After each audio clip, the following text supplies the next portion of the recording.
teopneutos, ou sopro de Deus, soprado por Deus sobre ela para ela escrever as escrituras. E aí a abadia, ela escreve como se fosse uma máquina, recebendo de Deus, e ela vai escrevendo e anula o local que ela viveu, anula a formação dela, anula o entendimento dela, anula a forma dela de pensar. O que mais? Tipo, ela é goiana, mas ela vai escrever igual maranhense, então ela não fala como goiano quando ela vai escrever. É como se ela fosse uma máquina, ela vai escrever exatamente como Deus quer. E essa palavra teopneutos, ela indica na realidade, uai, o que tem dentro dessa água? Eu vi o bichinho rodando, eu digo, ai, meu Deus. É bom mesmo, já tomei.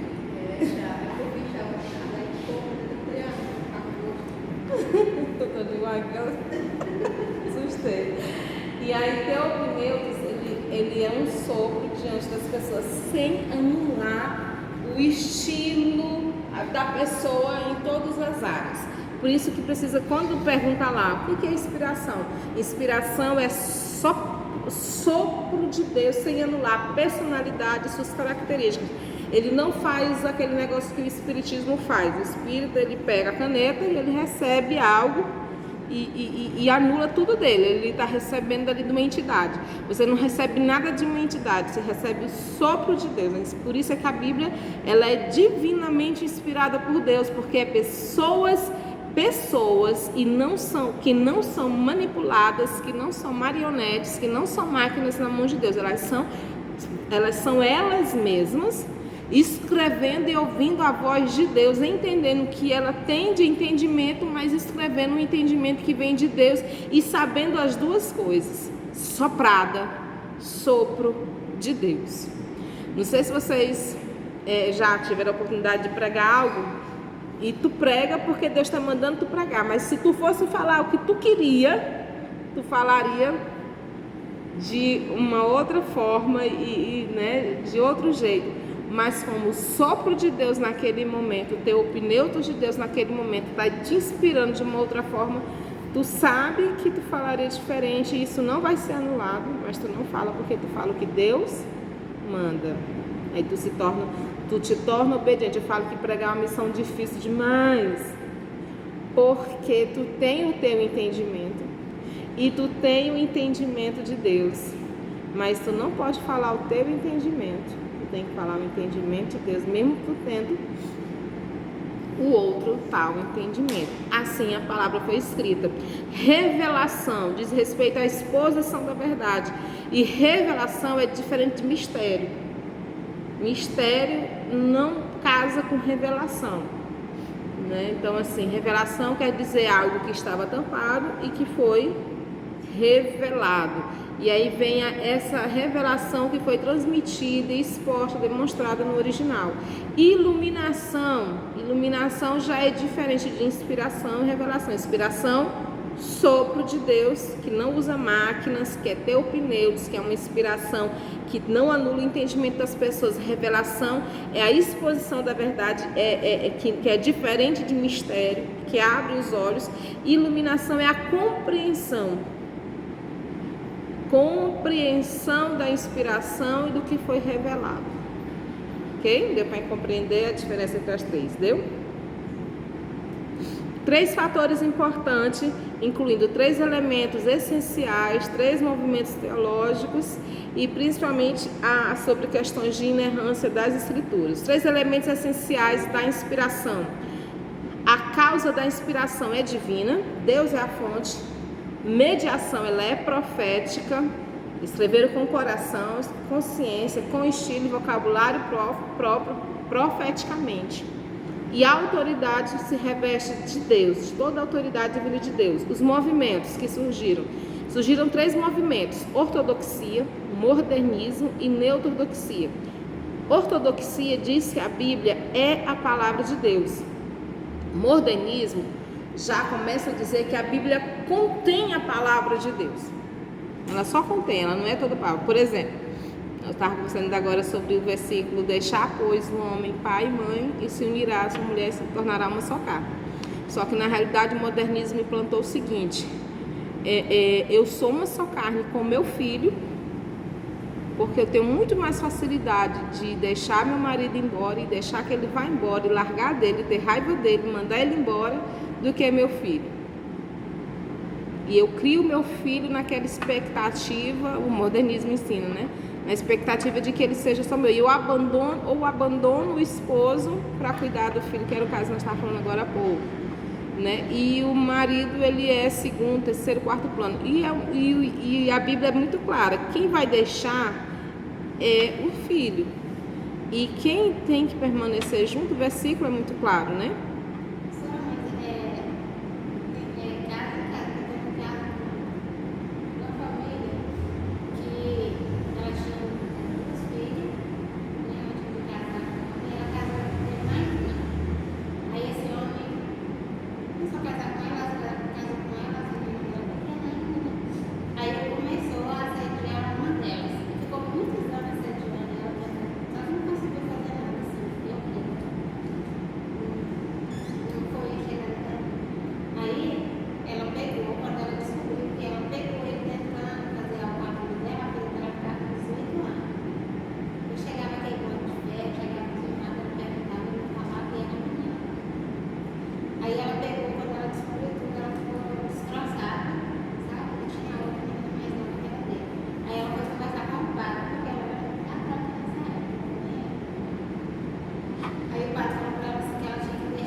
Por causa desse versículo: deixar, pois, o homem.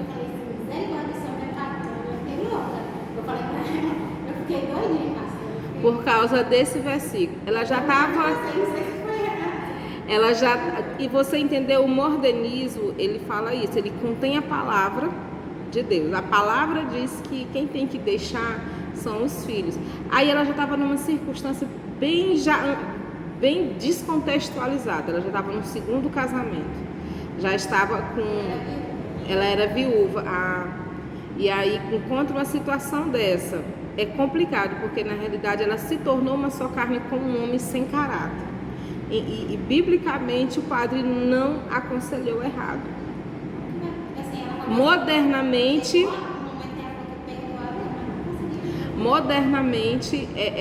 seria assim de defesa, né? Porque é algo assim terrível.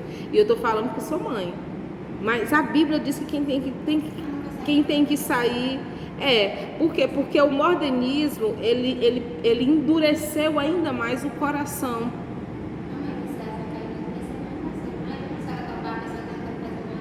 Lembro da época dos filhos lá de Davi, que o irmão estuprou a irmã.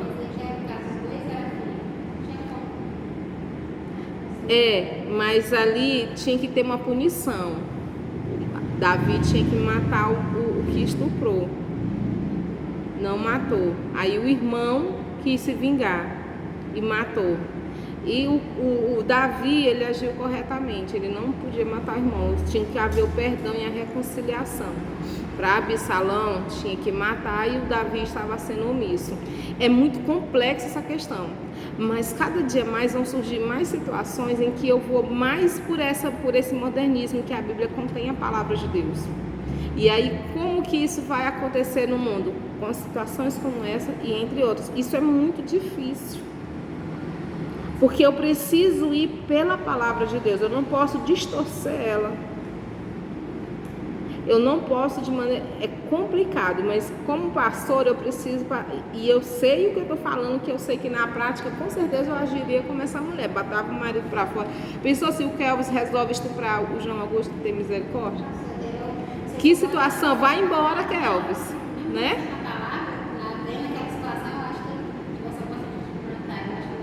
Você entendeu? Você entendeu? Porque é um negócio complexo. E aí o amor de muitos, eles vão chegar a esse abalo. Você sabe o que está acontecendo no mundo? Hoje, a psicologia afetiva, homoafetiva, ensina que, por exemplo, a mãe precisa manter relações sexuais com a filha para que ela tenha uma vida afetiva frutífera, que o pai precisa manter relações sexuais afetivas com o filho para que ele tenha uma vida emocionalmente completa e plena. E já existem países cumprindo isso. E eles encontram respaldo bíblico para isso. Aí, por quê? Porque vão nessa questão do modernismo. O modernismo entrou tanto nas nossas mentes que nós mudamos o foco. Deixamos de ser cristocêntricos e deixamos de crer numa transformação e acabamos focando na repugnância. Entendeu? Não é fácil. Mas eu preciso muito mais ainda me opor às ações satânicas, e que também não é fácil. Mas eu preciso continuar crendo que a Bíblia, ela é a palavra de Deus, viva e eficaz. Né? Então, o padre, ele aconselhou nessa base, porque ele não podia aconselhar de outra forma. Porque, né, é complicado. E com certeza na mente dele, ele estaria dizendo: ei, mas a vontade que eu tenho de ir lá é matar esse caboclo. Mas ele não podia dizer isso para ela, ele tinha que instruir a Bíblia. Entendeu? O complexo é isso. Mas eu preciso ser ortodoxa. Porque eu sendo ortodoxa, Deus vai me honrar. Deus vai cuidar de mim. Deus vai me restaurar. Eu trabalhei com ela há 3 anos, quando ela falava que ela cantava, eu ia lá no estaçãozinho, eu olhava pra cara dela, já Complicado.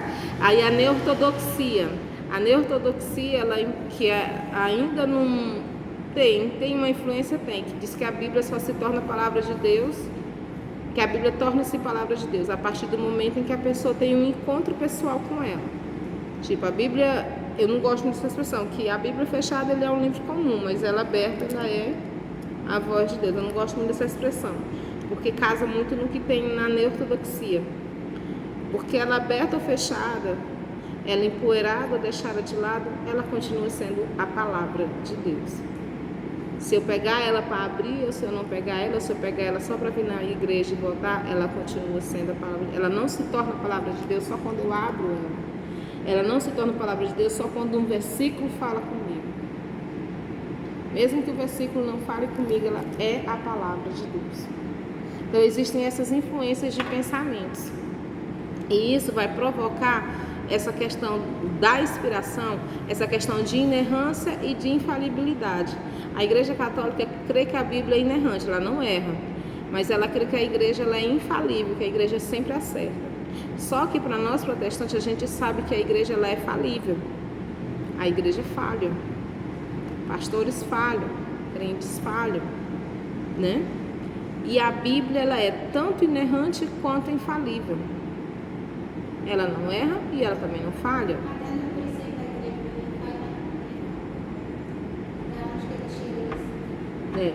Você pode observar que um dos sacramentos da Igreja Católica você foi católica há muito tempo, sabe mais do que eu, que não fui nadinha. Eu não fui nadinha. Mas um dos sacramentos da Igreja Católica é a Santa Igreja Católica. Ela é santa, ela é imaculada, ela é infalível. E eles creem nisso piamente.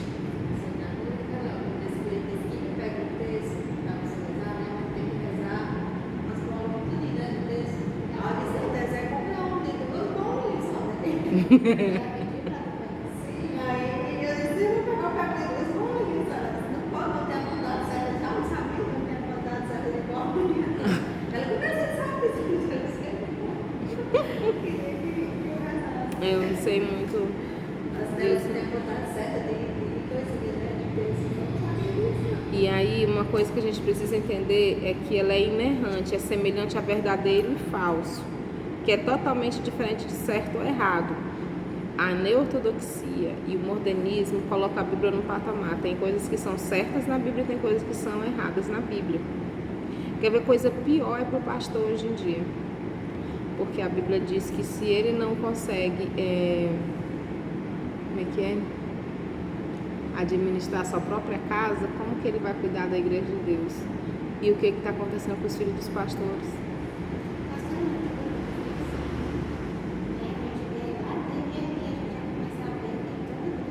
E aí, qual que era o problema de ele? A passividade, a falta de correção. E aí vem o mandamento de Paulo falando, olha, se tu tem que administrar bem a tua própria casa, senão tu não é apto para cuidar da igreja de Deus. Como é que fica o pastor? Ele não vai mais pastorear? Você entendeu? Então, a bibliologia, ela me coloca nessa realidade bíblica de te dizer o que é a Bíblia e não correr o risco do modernismo e do como é que é a nome da expressão? Neutordoxia, ela me impedir entre certo e errado, mas de verdadeiro e falso, de conhecer a verdade e lutar por ela, guerrear por ela, correr atrás dela. Vocês entenderam? Eu não posso, eu preciso me tornar ortodoxa, amorosa e ortodoxa. A bibliologia, ela vai num desafio, porque cada dia que passar vai ficar muito mais complexo, muito mais complexo. E como que diferencia isso? Eu preciso conhecer bem a palavra. Como que você conhece uma nota de dinheiro falsa da verdadeira? Quando tu conhece bem a verdadeira. Tu não tem que conhecer a falsa, tu tem que conhecer bem a verdadeira. Tu tem que conhecer muito bem a verdadeira, porque quando tu pegar uma falsa, logo tu diz assim, opa, isso aqui não é verdade.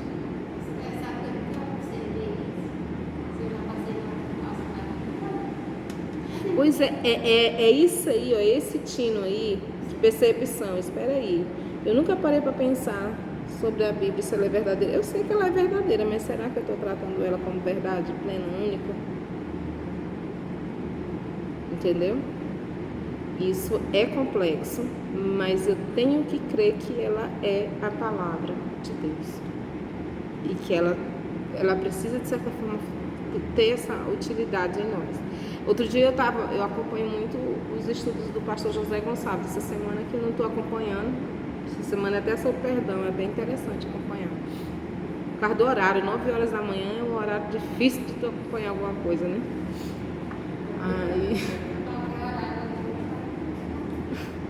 E eu não estou dando conta de levantar mais às 5, aí o serviço atrasa.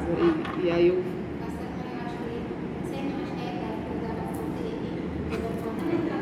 Moço, eu levantava todo dia antes do Kelvis para preparar o café do Kelvis. O Kelvis tomava o café dele, nós conversávamos, nós orávamos, o Kelvis ia trabalhar e eu ia fazer tudo certinho, a maravilha de Deus. Que eu não faço mais isso, não. Ele desperta e ele faz assim com o cotovelo. Eu, não pode ir, eu não dou conta, não. Eu faço café à noite, faço chá à noite, ele toma chá frio e café do dia anterior. Porque eu não dou conta, não estou dando conta de jeito nenhum. Então, assim...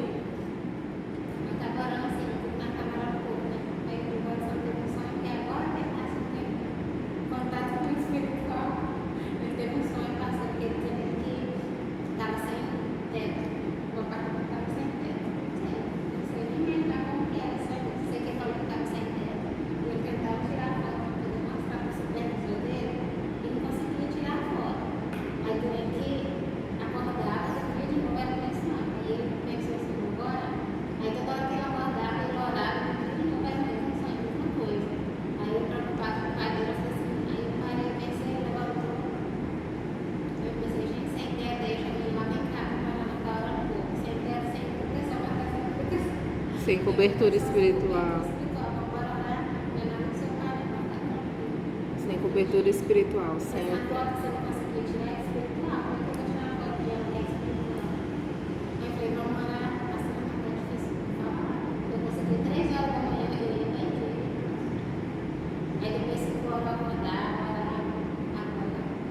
Complicado, eu não estou conseguindo. E não é bom, eu não estou me entregando.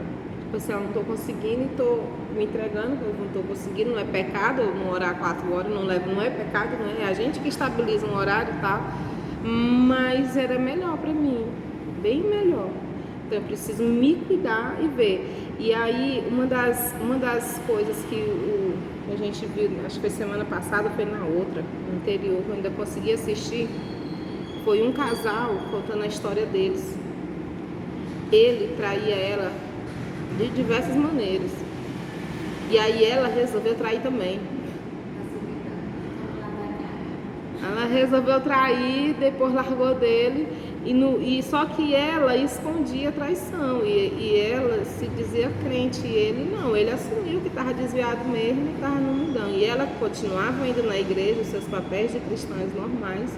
Saía da igreja e ia trair o marido. Porque para ela aquilo era um privilégio para ela. E aí depois ela disse que recebeu a visitação do Espírito Santo. E ela achou aquilo um absurdo e ela resolveu confessar, né, para o marido, para os pais, para a igreja, não escondeu. E aí ela fez tudo isso e o marido queria matar, essas coisas que o homem tem, né? Ele podia, mas ela não. Esse negócio, né? E eles contando essa história, contando assim para o Brasil todo assistir. Figuras públicas, não é gente que não são pessoas públicas. E você fica assim, olha assim, vê a restauração do casamento. Hoje trabalham para restaurar casamento. É isso que o pastor José falou, mas e aí? A confiança é a mesma, a intimidade é a mesma? E ela falou algo muito interessante, as pessoas precisam entender que a Bíblia é a palavra de Deus e que o Espírito Santo, ele é o agente que produz o milagre nas nossas vidas e que nós é que endurecemos o nosso coração. Quando há o perdão e que o Espírito Santo é o centro da nossa vida e que nós buscamos a Deus, essa palavra ela se torna viva e eficaz e ela transforma e a gente consegue transformar a vida de outros. Eu pensava que eu era santa, mas eu era mais errada. Eu empurrei ele para o mundo. Aí ele fala, não, mas eu também te ajudei. Então houve uma reconciliação. E nós aqui ficamos, o nosso foco aqui está errado. A bibliologia vai nos trazer para focar em Cristo Jesus. Para focar na palavra. Ela não pode estar no meio do pode ser, do pode não ser, do verdadeiro, do falso, do errado. Entendeu? Ela precisa ser. E precisa ser atuante, precisa ser viva. Ela é, mesmo sem eu torná-la. Mas eu preciso fazer isso tornar vivo dentro de mim. Ser utilitário comigo, né? Então a Bíblia ensina acerca da inspiração verbal.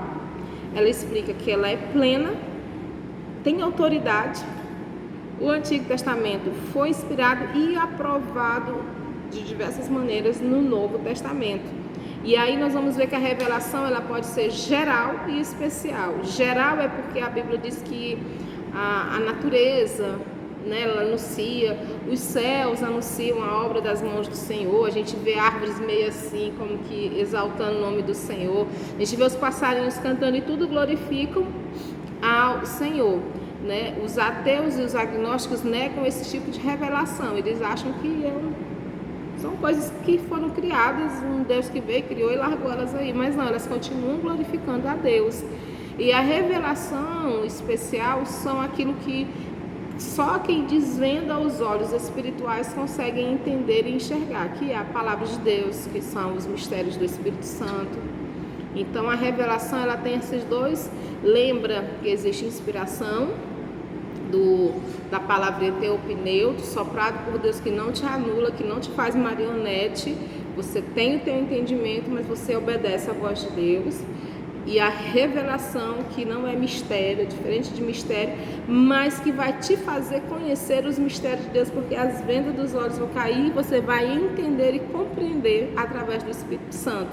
É essa revelação especial, que ela pode ser seletiva, redentiva e adaptativa. Seletiva, Deus comunica especificamente, de forma pessoal. Vê que tem pessoas que sabem mais e outras sabem menos. Então a revelação ela é seletiva. E seletiva por quê? Porque Deus escolheu a Aquiva e não escolheu a Abadia? Não, porque a Aquiva busca mais do que a Abadia. Quanto mais tu busca, mais tu recebe. Então está para aqueles que buscam, para aqueles que querem, né? Redentiva, promove a redenção do pecador. Adaptativa, Deus fez homem e nos falou através dos homens e se adaptou a nós para nos alcançar. E aí é que mora o perigo.